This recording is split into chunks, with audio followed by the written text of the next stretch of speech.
today we have amazing lineup of industry experts who will share their insights on how Web3 gaming can drive the mainstream adoption. And also, we will explore the strategies for substantial growth for Web3 gaming. And first of all, can you briefly introduce your involvement within the Web3 gaming space? Let's start from Robby. Hi, everyone. I think some of you may have heard me speak earlier, but just quickly, Animoca Brands, actually, we started in gaming. Originally, we were a mobile free-to-play game studio before we discovered blockchain. So that was our entree. So we make a lot of games in Web3. Some of you may be familiar with things like Sandbox or NHS, etc. Hi, my name is Michał. I'm the CEO and co-founder of Elympics, about which Tom just spoke a little for the past 15 minutes. But in a nutshell, we're a technology for game developers to create amazing competitive games and use blockchain. So we think of ourselves as the bridge from Web2 game developers and gamers, bringing them over and giving them reason to join Web3. Thank you. And Micah, please. Hi guys, so my name is Mikheil. I'm CEO and co-founder of ArenaVS. So we started also as a game development studio, as a traditional one, and start experimenting with the NFT gaming in 2020-2021. And as a result, we have created, let's say, the SDK that is helping to move from Web 2 to Web 3, and also APIs for the web-based games, mobile games, and we have also now, let's say, the pushing, also helping the games to release their collections through our marketplace. Lastly. Hey, Kamil Kociszewski. I'm the founder of Upcade.xyz, and we are building games, web browser, Web3 games, also mobile games, and mini apps, and also Web3 gaming infrastructure. So we are on the product side, let's say. Yeah, thanks for your concise introduction. So many of us have noticed that compared to the previous cycles, that in this cycle, Web3 gaming has seen a decline in mainstream attention. So what kind of key factors that you think contribute to the shift, and what innovations are needed to re-engage with users and sustain long-term interest? So let's start with Kamil first. Yeah, so I think that during the last cycle, let's say, we had this big belief that Web3 gaming will transfer those billion users from Web2 gaming space into Web3 gaming space, or this new gaming space in general, and it is actually long way to do so, right? And right now, I think that there is finally good timing where actually end products will win this cycle, this momentum right now, because users, those billion users out there in those gamers, they are mostly looking for good quality end products, right? So we need to provide them an entertainment. And a lot of companies raised a lot of capital during the last cycle, but building a game, it's a long process, right? So right now we are entering the time where those companies who actually raised this capital and did this hard work will launch their products, and users will finally get good quality Web3 end products in this market. Also, there was always a challenge in case of the user experience, right? So for the typical Web2 user, it was always hard to actually connect and start playing Web3 games, right? So they need to understand how to create a wallet, how to fulfill a wallet, how to secure a wallet, etc. So right now we also have the time where the account abstraction, where GAR sponsorship is here, and it's ready to use. So there is like a no obstacle which we had 1 or 2 years before to let those users enter this Web3 gaming space. So I think that there is finally good timing to actually transfer those Web2 users into Web3, or transfer them into new waves of games in general. That's a pretty interesting tag. And also, Mika, you're also bringing a lot of Web2 users into this space. And what's your take on this? Yeah, I mean, I think the colleague more or less covered all my answer, what I had there. But anyway, I would approach that more from the critical point of view. I agree that there were like a lot of projects that have over-raised or raised a lot of capital in the last bull run, and I don't think that they need 4 years to release the product. It's too much, in my opinion. So they were like, over-promising some stuff, so, instead of concentrating on the product, they were like, more. They were like, tempted to follow their token strategy instead of product strategy, in my opinion. Most of these, like let's say the big players, or they became like, once they became a bit bigger, they became a bit close, and it's like, they forgot the fundamentals of the Web3. So I think that was a problem from the last bull run. So this was like some projects that have like really disappointed the industry players, also including the users, the final users as well. And I agree, like, currently we have very, very easy onboarding, very, very, let's say, a lot of interesting projects, like, that are now existing in this space. I think that once there will be, like, the new inflow of the retail users, I think there will be, like, a lot of interesting, let's say, the developments, and the market will take, let's say, will come back for the Web3 gaming.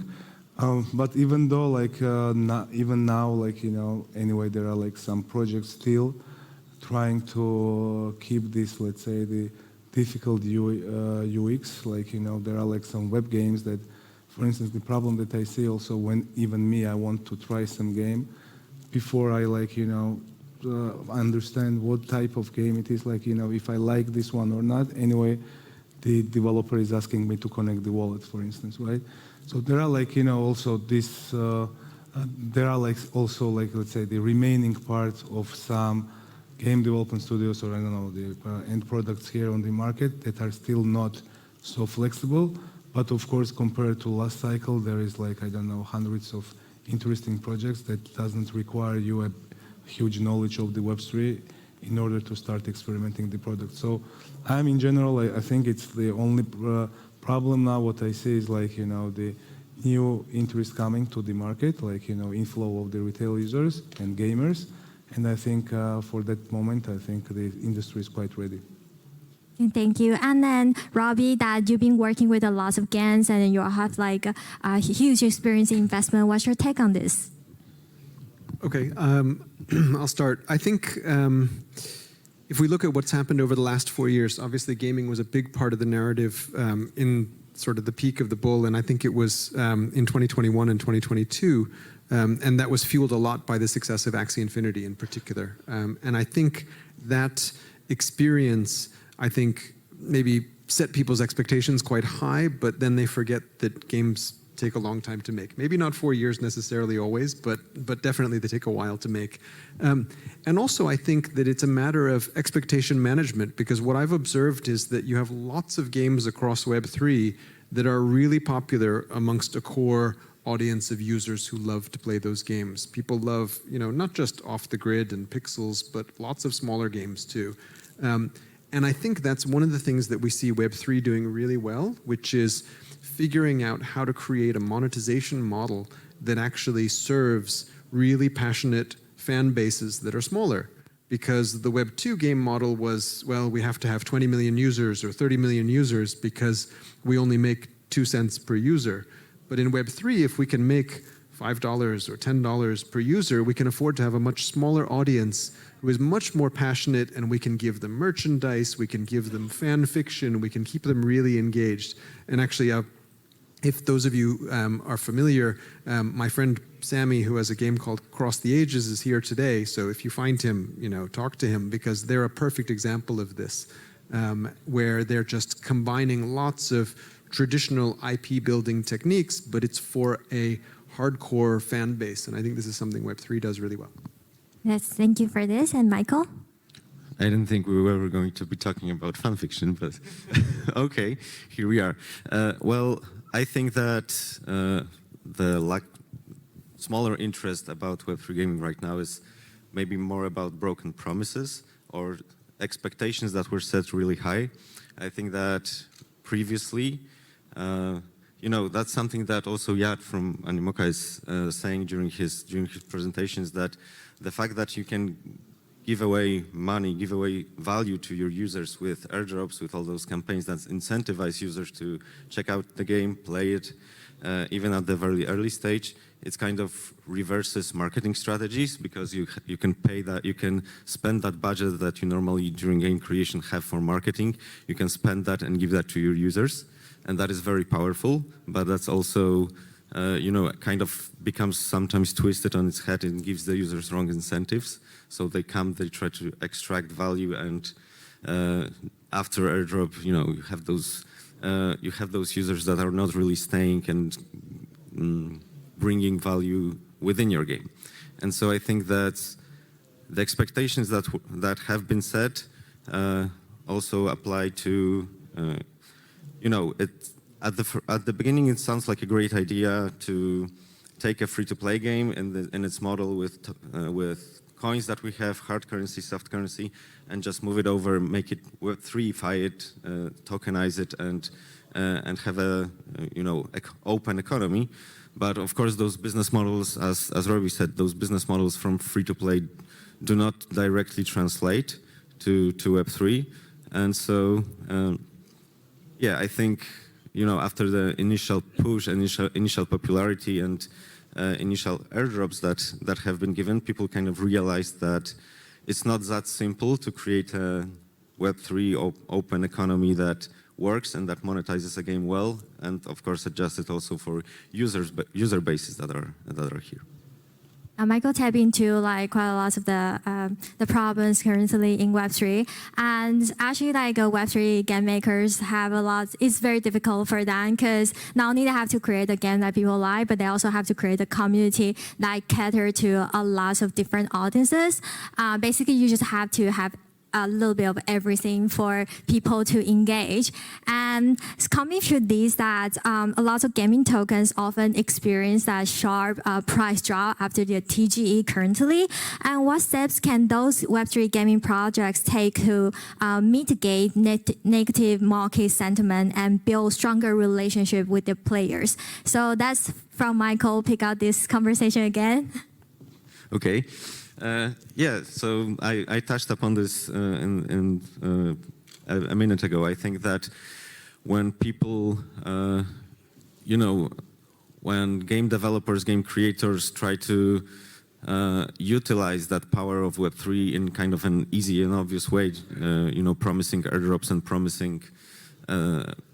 promising users value for their interactions, I think it allows developers to build those numbers very early, but it's also kind of a double-edged sword or something, because I think it's a double-edged sword, because those people that you bring in then are not really there for the gaming experience. So you can create that leads to a scenario when you can create a game, that is not that good as comparable titles from, for example, from Web2. And by good, I mean engaging in a simple game mechanics way, game design way, and still bring users and have a lot of marketing and hype about how many users you were able to bring. But they're not here really for the game. They're here for the airdrop, and after the airdrop, there's nothing really to keep them here. And I think some of the games in Web3 have unfortunately suffered for that. Maybe if I can add something. And one thing I've observed is that this is not just limited to games. I mean, the post-TGE drop happens to everybody, pretty much. And I think the main problem is that many people who have projects and launch a token don't understand how much work is actually going to be involved in the customer relationship management after launching the token. Because at the end of the day, take gaming, for example, when you launch a token associated with your game, you've just launched a completely new product that may have an audience that has an overlap with your existing audience, but there may be a lot of people who are not interested in the game and only interested in the token as well. And so you have to think about, now I need a BD and I need a product manager and I need all of this team, PR, just around the token, replicating the infrastructure I have for my other product. And so I think the mistake that people often make is they don't realize that they're actually starting a completely new business that they need to nurture and maintain for it to be successful. And what kind of steps do you think those gaming projects can take to reduce this situation? I think first they need to understand and treat it with similar respect to their existing product, which for traditional game developers is very hard because they will tend to want to think in the Web2 fashion where it's just a tool within the actual product in their minds. But I think it takes that mindset shift first. And once you do that, then it's just about community relationship and community management. And you can see some of the most successful gaming-related tokens tend to have founders and teams really focused on understanding how everything that they, all the activities in the game contribute value also to the token at the same time, and vice versa. That's pretty spot on. So, Kamil, from the product perspective, what's your take on this? Yeah, so I completely agree that when you launch a token, you're starting a new product, and also from the, let's say, game product perspective, it's in my opinion super important. So if we provide a good quality end product to our users, provide them a good entertainment here, we as a company want to also monetize those users. And I think that if the token has a good tokenomics, if the incentives and all the economy around the token, but also how the token is connected with in-game products, with collections, with everything around the product itself and how we monetize the game, then we have like a healthy economy around the token. And if you are doing the TGE, probably you are raising money to build your product, to grow your product, etc. So then give something back to your users and connect this product. So this product as a token with your monetization strategies. Use your in-app purchases, use your monetization models, connect it with a token and have like a healthy economy ecosystem inside your product. That's a pretty whole clear tokenomic lecture. Thank you. And what about Mikheil? What do you think? Yeah, I believe that if in general, if the game is like, let's say the mid-scale, I don't know, small-scale type of game, I would go like, also like when mentioning like fundraise or something in tokens, I would go with the equity investment in general. Like I think this will be the future also. Equity for the product if you don't have a product. I mean, if you need to build the product. And you can do the fair lunch, like keeping some small portion for the team and I don't know, like 10-15%, the rest is the fair lunch. When it's a fair lunch, there is no FUD because it's more or less for the community, for the active community, they're getting like for a very, very low price and then they're pushing this up, right? And the market is deciding whether this product can have like, you know, the growth.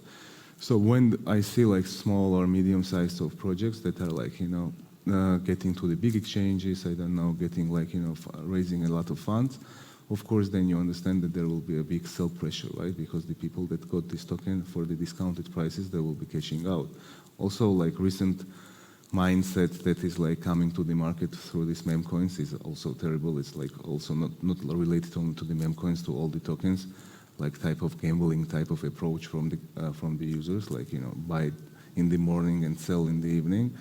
So, of course, there are like some things that I think the big players like Animoca brands and others, they are doing a lot of work for that, but everybody has to talk loud that this is not for what we are in this space, like not for the gambling, right? We're here like for something new that is like, you know, that is interesting, that we're supporting by our investment, but it's not like because we're like, it's not a support, like when you are like just buying in the morning to sell in the evening, you are trading, right? But if you are like just a community member and not a trader, in that case, you are not like, you know, let's say not accompanying the healthy growth of the project. So yeah, I mean, I believe that some things change in the recent, let's say, months or years, and I think the models will be also changing for this token launches. Yep. So earlier on, we mentioned that, I think it's Robby mentioned that the game actually takes time. But in this market, that narrative is a big play right now, like for tokens, for product launch, whatever is it.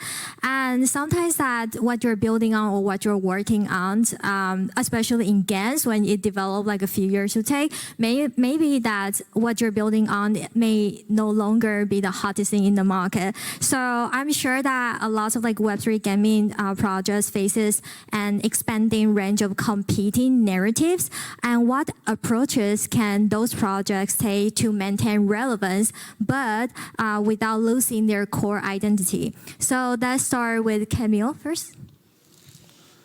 Yeah, so this is actually quite tough topic to address. Because on the one hand, you want to be straight with your strategy, straight with your core products, straight with your roadmap, etc. But on the other hand, this industry is super fast, right? So narratives are changing week after week, right? But in my opinion, in this market, I mean, in Web3, in general, we are all early adopters. We are adopting new technologies, trying what is working and what's not working. So my opinion about this topic is just go with the flow and think about how you can use those narratives. Of course, not like a buzzwords, but how to implement some of the tech which is out there and try to use it into your product. For example, in case of AI agent narrative, right? It was like a hot topic by the end of the last year. Right now, people are still talking about the AI, of course, and in gaming, it has also, of course, a great potential. So my advice is to try to go with the flow and use those narratives, of course, in line with your product, with your core strategy. But still, again, we are super early adopters in this market. So try to use it. And for Robby, how would you suggest the projects that face this kind of difficulty? Sure. So I think the first thing is that structurally speaking, I guess it acts as a little bit of a disincentive to people who build kind of AAA or AA quality games, because you know you're embarking on a 3 or a 4 year plan, and who knows what the market will be like or tech will be like at the end. So I think that's always a challenge. One of the things we always talk a lot about in Web3 is about building community. And so I think there are ways that you can use those community building tools to continually build the community even while the product may not be completely ready. So for example, you can build mini games on Telegram, you can build, back to fan fiction, you can make, anime and manga and things to build the lore around the story that maybe your game is involved in, and all kinds of other ways to start to build that social cohesion in your game community. And we've done this with PFP collections and collectible NFTs, et cetera, because that's part of bringing people along the journey of that IP that you're creating at the end of the day, even if the game may be the last destination on that journey. The IP thing makes a lot of sense for the long term. And Michael, what's your take on this? I agree with everything what Robby said. I think that the gaming industry, what I would like to add here maybe is that the gaming industry, the game development industry has existed for past tens of years now, and the size of the projects have been growing over time, average sizes of the games and the production times with them. So people have been learning what works, what doesn't work in game production, and then once the product is out there. And so the lessons maybe to take from the game development, game creation industry. I think that, of course, it's important to test new ideas and to build a community, as Robby said, build a community early and entice them with your game, make them wait for it. That's one of the things. And yeah, when it comes to how the market, because I think the Web3 gaming space obviously is very young and we're early adopters and it's still kind of being established, what works, what doesn't work, what monetization model are work here in this space. And so, yeah, I think this incentivizes us. I think that we should, in general, start working on smaller projects first and kind of, you know, fit into that reality of Web3 and using Web3 in games with basically games that have shorter time to market because of how dynamic this industry is.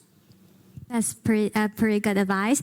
And then also, Mika, I know that your business has been pivoting from the arena games to ArenaVS, sorry. So I'm sure that you have lots of things to share with us. Yeah, so we did that small, let's say we kept at the core anyway, the infrastructure, SDK, API, so we're contributing to this space and giving it publicly, but the idea in the beginning was like to onboard any type of game and give also the opportunity to release the collection on our marketplace.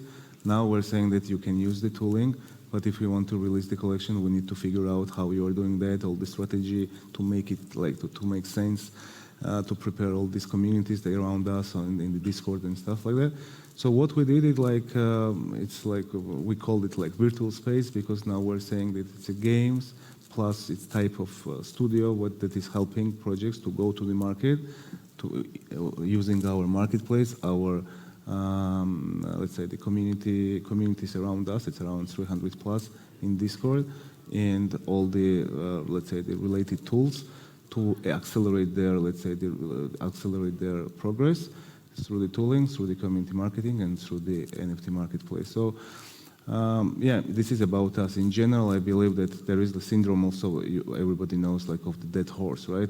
If there is like, you know, it's not our case, but in general, when we're talking about the pivoting or like doing something, if you see that it's not moving anywhere, and if you need to like, you know, you're dedicating your time, energy, resources, and yeah, sometimes it's hard, but you need to start figuring out what to do. We didn't have like dead horse syndrome type of thing, but anyway, there were like, you know, moments when I started experimenting, for instance, with the Telegram, for instance, that was not our, like, let's say the primary idea, like, you know, to release some mini games, but we did that. We also did this SDK there, and onboarded also like some other projects. So you need to be very flexible in this space, and not like, you know, I know everything, or I have like this big vision, just that's all, like as a founder, I'm saying.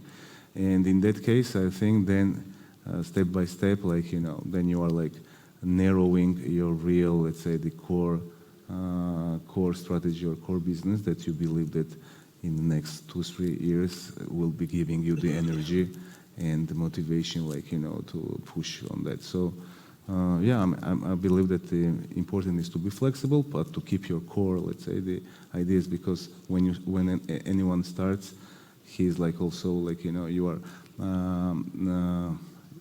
like, you know, getting the validation from community or from some investors, so you cannot like, you know, completely switch.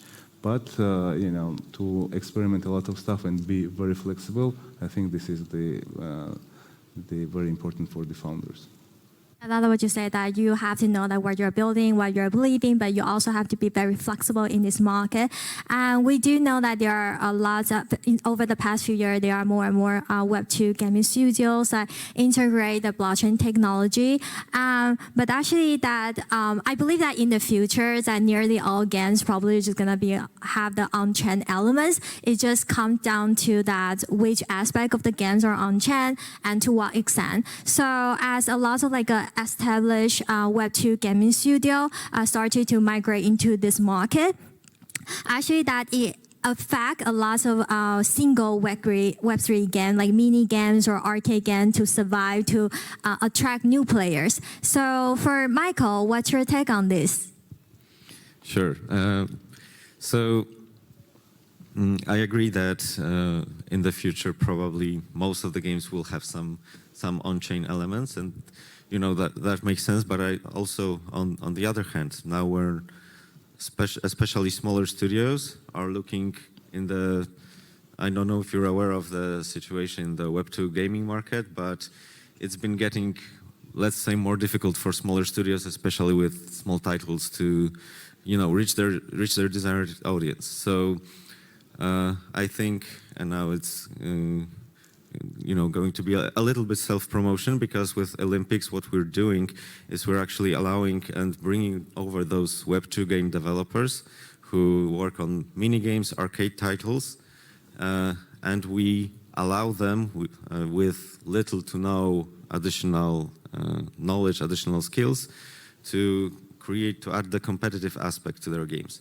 And we talk about competitiveness, so economies that are basically, if you're better than someone, then you can win something from them, and you compete in either casual games, hyper-casual games, or that can, of course, scale also to larger titles like even battle royales.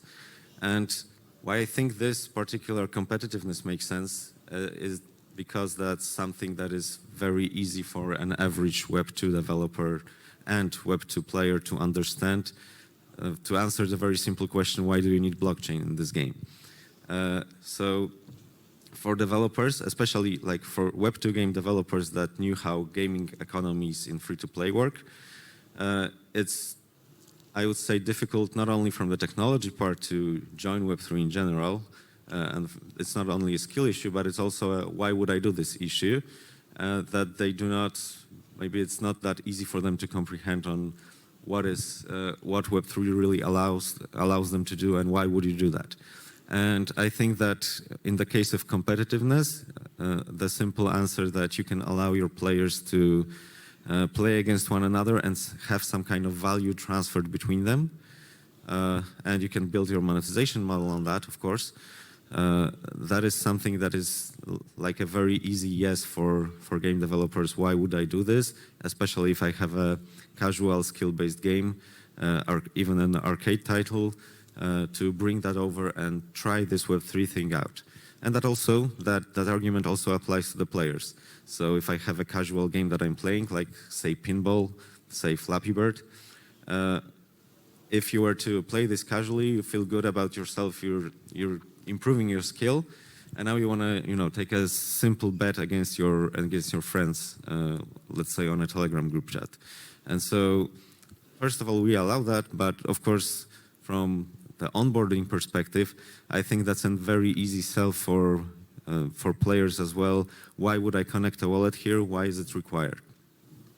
Thank you. And Robby?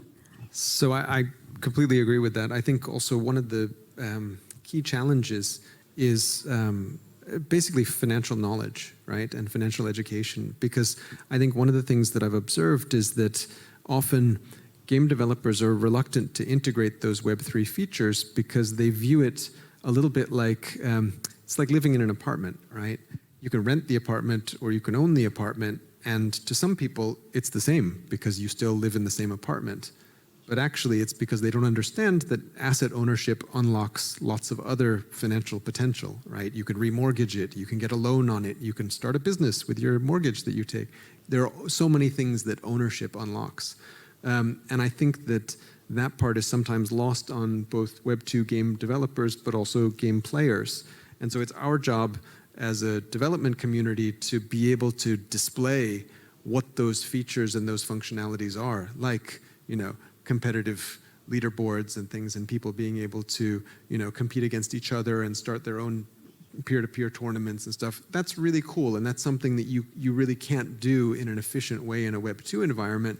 And that's why I've always encouraged people to also think about things like content interoperability, because if I can own assets or a PFP or something in one game and bring it to another game, again, very simple use case that you just cannot do in Web 2 where everything's siloed. So I think we have to just sort of chip away at it, but in the process really educate customers and users. I love the apartment analogy. I feel like this is the generation that everyone has to speak the language of finance, and you have to know how to manage and monetize your assets as well. So Kamil, what are you thinking on this?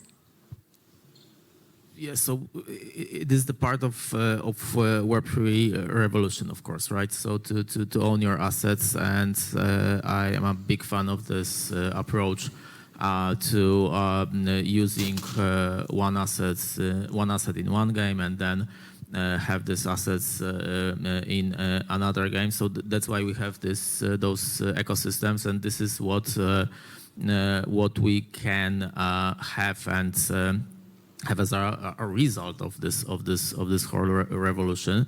So we have like a unified database, which is blockchain, and you can use those assets almost everywhere. And I think that will be the time where actually, because right now we are building assets for games, but we are waiting for the time, and I think it's changing right now that the games will be built around the assets. So if you have a particular NFT collection, you can create a game to provide the utility for this collection and attract users who are in this particular community so far. So it will be worthwhile to actually invest money into building a game around some assets, right? And I think it will be the time where we will be able to say that we are fully into Web3 gaming here. And then Mika. Yeah, I mean, I don't have a lot of things to add, but I agree with Mikheil. I mean, I think this, let's say, the mindset for the competition is like, we've been experimenting this as well. Like, you know, from Web2, there are like some projects like Skills, so we've been doing more or less the same, bringing the community, competing, and giving the like real-time prizes. So. Yeah, I mean, to this extent, yeah, I don't have a lot of things to add. So yeah, I agree with the guys. That's okay. And we also talk about like mini games a lot, like quite previously. And there are lots of like platforms like Telegram, not just Telegram, Line, Kakao, Telegram. Like Line is like booming in Asia. And I'm very curious that what kind of platform do you think that will drive the next Web3 adoption? That's from Mika. Yeah. So yeah, currently, you know, there was a huge boom, like, you know, around a year ago of the Telegram gaming. I think it was like quite interesting how how this industry, especially for the go-to-market strategy type of, let's say, the gaming, moved to the quest type of gaming went to the Telegram. So it was like, you know, it was and it is quite interesting concept, and I mean, for us it was like, you know, great success as well, having a lot of traction there. But you know, for some subjective reasons, in general in the Web3, when you are trying to close some type of ecosystem, like, you know, limiting the projects to use only your blockchain or whatever, I don't think that it's sustainable in the long run, but maybe it is. But I'm talking about Telegram and Ton. So what we did is like we have created the same type of, for instance, the questing game, like questing web type of games that were suitable for the Telegram. Now we're integrating directly inside the wallets, like for instance we did with the Trust Wallet or other projects. So we bring our community, integrate to the, like, you know, to the wallets, for instance, that is that have a huge user base, and mix up with their community. So there will be like still always like the social platforms like the Telegram or others, but at some point I think there will be tempted to, you know, to strengthen the, let's say, not strengthen, to limit the participants there and to put it like only on their, like, you know, on their side. So yeah, I mean, there are always solutions. So I believe that having this, you know, having a good understanding, let's say, what are the opportunities, and having this a lot of, let's say, the open partnerships, you can always, let's say, have a really good results when thinking out of the box. Like instead of pushing where everyone is sitting there, you can extract and, like, for instance, partner with the wallets or others, and take, like, you know, a really good advantage of that. So about the platforms, I think currently the Telegram is still leading, if I'm not wrong. But where it will be going, yeah, I mean, I think it will be like, you know, there will be a lot of competitors because, like, you know, more or less we understood that this type of easy-fied onboarding helps a lot. So I think a lot of other social media, social platforms will be doing that as well. Yeah, and then as before you say that a lot of games are actually like launching on Telegram, that you feel like it can be something different. And I noticed at Upcade that also you launch games on Discord, right? Yeah, so we trying different platforms. We launched our mini game on Telegram, also on Discord, and it's worth to underline that it's super easy to interact with Discord mini apps. So within just 2 clicks, you are able to launch a game there. But I'm super bullish still about the Telegram, especially of what Olympics doing there, and how it will be like a new level of quality thanks to Olympics product there. But also I'm a big fan of what Line is doing right now, and the whole ecosystem which they are building, the Kaya Wave program, which we have this opportunity to be a part of, and we're launching our product pretty soon online, and the numbers there are amazing, right? They are live for a month plus, and there is more than 35 million active users during this first month. So it's booming, and I am a big fan of how the Kaya as a blockchain, as an ecosystem, how they are working with projects. We are one of these projects, and I have to say that there is a big support from their side, super cool onboarding there. So I think that the Line and then Kakao Talk, it's the next big thing here. I agree with that. And Michael, you've been working closely with Tom and Telegram. What's your take on this?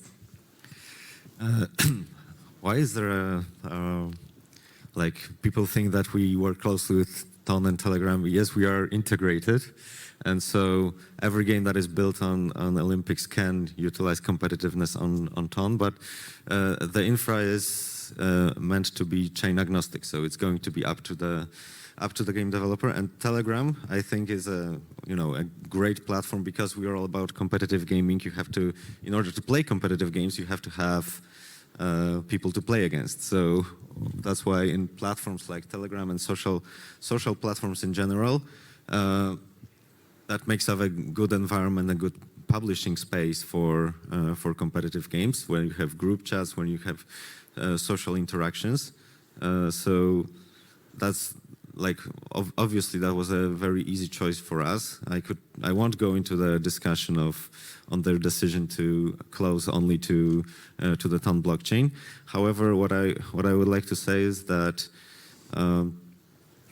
having those platforms to release games on, I think it's important for game developers to have freedom of choice here, and to create games and maybe experiment with what works, because things that can work on Telegram, like for example, competitive casual games, is maybe not something that will work on Discord. So it really depends on the kind of game you're creating and the kind of experience you're trying to accomplish. And Robby, please. I think just briefly, as game makers in Web3, a lot of times I think we beat ourselves up because we think, oh well, the problem is the games are not compelling enough, or the onboarding process for Web3 is too difficult, and this is why users are not flocking to the games in big numbers.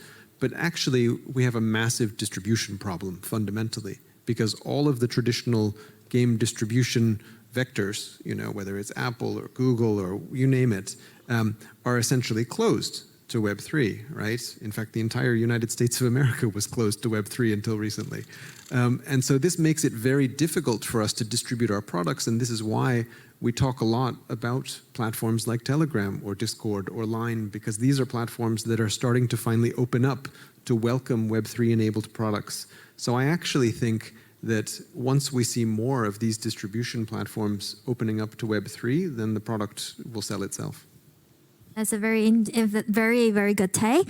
And unfortunately, we're running out of time. I would like this panel to get going, but no, right now, we have to end this panel. And thank you everyone for joining, and thanks our amazing speaker for sharing your insight. And then, yeah, that's it. Thank you. And thank you for excellent moderation, Zoe.